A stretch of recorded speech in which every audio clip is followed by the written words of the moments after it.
Hi all, welcome to Blasters arena. Kerala ബ്ലാസ്റ്റേഴ്സിന് വൈകി ലഭിച്ച ഒരു വജ്രമാണ് ഫ്രാഞ്ചു. അർജന്റീനക്കാരനായ ഇദ്ദേഹം കേരള ബ്ലാസ്റ്റേഴ്സിൽ എത്തിയതിനു ശേഷമാണ് വലിയ മാറ്റങ്ങൾ കേരള ബ്ലാസ്റ്റേഴ്സിൻ്റെ പ്രകടനത്തിൽ നമുക്ക് കാണാൻ കഴിഞ്ഞിട്ടുള്ളത്. അരങ്ങേറ്റ മത്സരത്തിൽ തന്നെ ഗോളടിക്കാൻ കഴിഞ്ഞിട്ടുള്ള ഒരു താരമാണ് ഫ്രാഞ്ചു.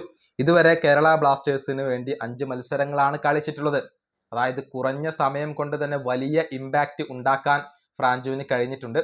ഫ്രാഞ്ചു കളിച്ച 5 മത്സരങ്ങളിൽ ഒന്നിൽ പോലും കേരള ബ്ലാസ്റ്റേഴ്സ് പരാജയപ്പെട്ടിട്ടില്ല എന്നുള്ളത് എടുത്തു പറയേണ്ട കാര്യമാണ്. അരങ്ങേറ്റ മത്സരത്തിൽ ബംഗളൂരു FCക്കെതിരെ പകരക്കാരനായി വന്നുകൊണ്ട് ഒരു ഗോൾ അദ്ദേഹം നേടി.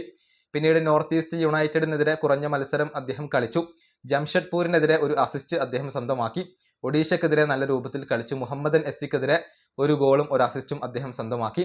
5 മത്സരങ്ങളിൽ 3 മത്സരങ്ങളിൽ മാത്രമാണ് അദ്ദേഹം സ്റ്റാർട്ട് ചെയ്തിട്ടുള്ളത്. 2 ഗോളുകളും 2 അസിസ്റ്റുകളും അദ്ദേഹം സ്വന്തമാക്കി.